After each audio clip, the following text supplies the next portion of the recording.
शिक्षक साथियों, आपका स्वागत है हमारे YouTube चैनल पर। बिहार शिक्षक स्थानांतरण में अब तक की सबसे बड़ी खबर के साथ हम आपके पास उपस्थित हुए हैं। अगर आप सरप्लस शिक्षक के रूप में चिन्हित किए गए हैं और आप नहीं चाहते हैं कि आप सरप्लस शिक्षक के रूप में जाएं, तो यह आपके लिए बहुत बड़ी खुशखबरी होगी, क्योंकि शिक्षा विभाग की तरफ से जो प्रेस नोट जारी किया गया उसमें किन बातों को कहा गया, आइए हम एक एक करके पॉइंट वाइज देखते हैं।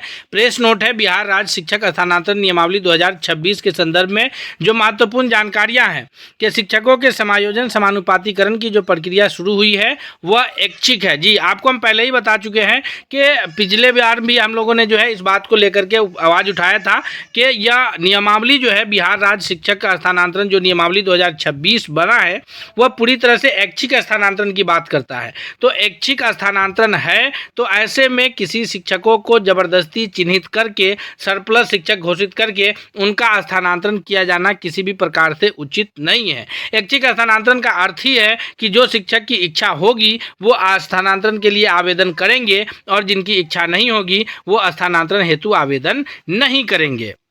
तो अब हम बात करते हैं कि इस बात को लेकर के बिल्कुल शिक्षा विभाग ने प्रेस नोट जारी किया है कि यह ऐच्छिक है। इस प्रक्रिया के तहत कम से कम एक स्कूल और अधिकतम 30 विद्यालय का विकल्प चुन सकते हैं। यानी जिन शिक्षकों का अभी प्रथम चरण में सरप्लस शिक्षकों का जिनका नाम आया है, अगर वो ऐच्छिक है, अगर उनकी इच्छा है कि वो सरप्लस शिक्षक के रूप में चिन्हित किए गए हैं और वो चाहते हैं कि हम पास के विद्यालय में चले जाएँ, अपने प्रखंड के बगल का जो विद्यालय है उसमें अगर वो चले जाना चाह रहे हैं, तो ऐसे सिचुएशंस में उनके पास ये ऑप्शंस है कि वो मिनिमम एक और अधिकतम जो है 30 विद्यालयों का चयन कर सकते हैं। उसके बाद है कि शिक्षकों के द्वारा जिन विद्यालय का विकल्प चुना जाएगा उसी विद्यालय में तबादला होगा। यानी ऐसा नहीं है, यह बहुत सारा भ्रम फैलाया जा रहा था और बार बार ये बात कही जा रही थी कि अगर आप जो ऑप्शंस देते हैं उसमें अगर आपको विद्यालय अलॉट नहीं होता है तो आपको कोई भी विद्यालय अलॉट कर दिया जाएगा और आपको जो जिस क्षेत्र में आप कार्यरत हैं उससे दूर भेज दिया जाएगा। तो इस बात को भी खंडन कर दिया है कि आप जिस विद्यालय में कार्यरत हैं वहीं आपको उसी विद्यालय जो ऑप्शंस आप देंगे उसी में से आपको एक विद्यालय अलॉट किया जाएगा। यह बात एसओपी में भी जारी कहा गया था, हमने आपको पहले भी बताया है कि जिसमें कहा गया था कि अगर आप 30 तक ऑप्शंस देते हैं और उन 30 में से आपका विद्यालय अलॉट नहीं किया जाता है तो आप जिस विद्यालय में हैं उस विद्यालय में बने रहेंगे। ये बात एसओपी में कहा जा चुका है। अब यह बात बिल्कुल साफ हो गया कि जो शिक्षक जो है जिस विद्यालय का ऑप्शन देंगे उसी में उनका तबादला होगा। किसी भी शिक्षक का तबादला दिए गए विकल्प के अलावा दूसरे विद्यालय में नहीं होगा। यह बात भी कही गई कि किसी भी शिक्षक का जो तबादला है वो दूसरे विद्यालय में नहीं होगा। उसके बाद है कि 29 जुलाई 2026 से पोर्टल खुल चुका है। 2 दिनों में अब तक जो है कितने जो सरप्लस शिक्षकों की संख्या बताई गई थी विभाग की तरफ से कि 63,000 के आसपास सरप्लस शिक्षक है, उसमें से अब तक जो है 14,796 शिक्षक ऑनलाइन आवेदन कर चुके हैं। जो 29 जुलाई 2026 से यह प्रक्रिया शुरू हुई है और इसमें अब तक जो है 29 जुलाई 30 जुलाई और आज 31 जुलाई है, अभी प्रक्रिया ये चल रहा है। तो इसमें जो है 2 दिनों में अब तक 14,796 यानी लगभग 15,000 शिक्षक जो है जो सरप्लस शिक्षक के रूप में चिन्हित है वो आवेदन कर चुके हैं और उसमें 8,000 के आसपास अभी ऐसे शिक्षक हैं जो 77,195 शिक्षक ऐसे हैं जो आवेदन किए हैं लेकिन आवेदन को ड्राफ्ट में सुरक्षित रखे हुए हैं, यानी पोर्टल पर अभी अंतिम रूप से सबमिट नहीं किए हैं।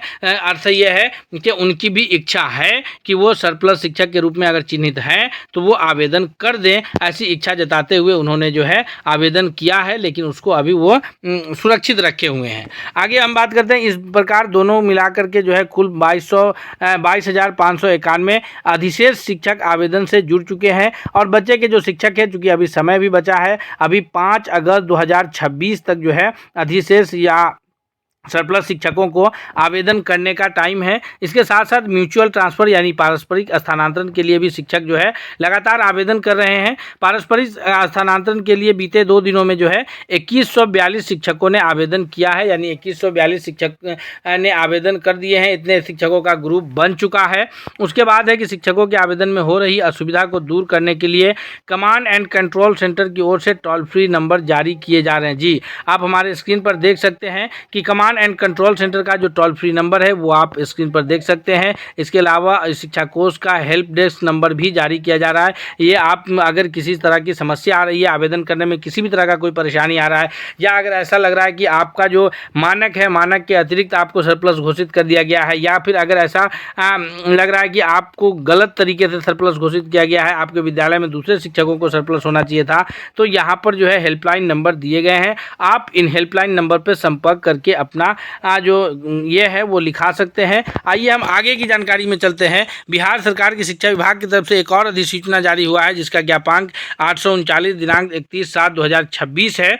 विभागीय अधिसूचना संख्या 656 जो 25/6/2026 के द्वारा जारी किया गया था। बिहार राज्य शिक्षक स्थानांतरण नियमावली 2026 अधिसूचित किया गया है। उक्त नियमावली के अधीन निर्गत जो अधिसूचना निर्गत हुआ था, जिसको हम लोग SOP के रूप में जान रहे हैं, यह उसकी अधिसूचना संख्या थी 797 और दिनांक था 21/7/2026। सभी शिक्षकों के स्थानांतरण के संबंध में एक दिशा निर्देश यानी SOP जारी किया गया था।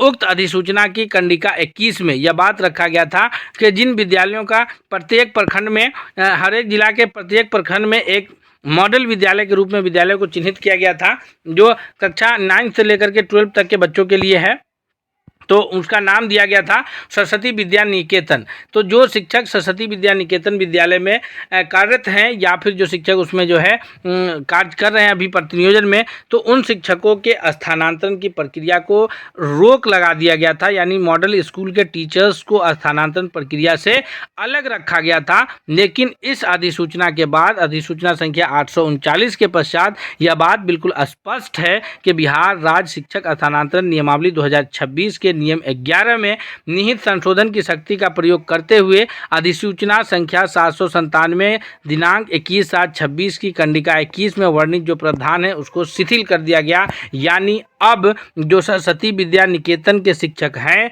जो मॉडल स्कूल के टीचर हैं, वो भी स्थानांतरण के लिए आवेदन कर सकते हैं और उनका भी स्थानांतरण किया जाएगा। अगर वो ऐच्छिक, चूँकि ये पूरी प्रक्रिया ऐच्छिक स्थानांतरण की है, तो अगर वो ऐच्छिक स्थानांतरण में स्थानांतरण के लिए अप्लाई करना चाहते हैं तो वो भी अप्लाई कर सकते हैं। हम लोगों की तरफ से यह बार बार जो है बातें उठाई गई थी कि शिक्षकों के स्थानांतरण में इसी तरह की परेशानियां हैं। विभाग उस पर लगातार युद्ध स्तर पर कार्य कर रहा है। ये देख सकते हैं, ये जो है सतीश कुमार भेंगरा जो उप सचिव है शिक्षा विभाग के, उनकी तरफ से जो है यह पत्र जारी करके बात बता दिया गया है।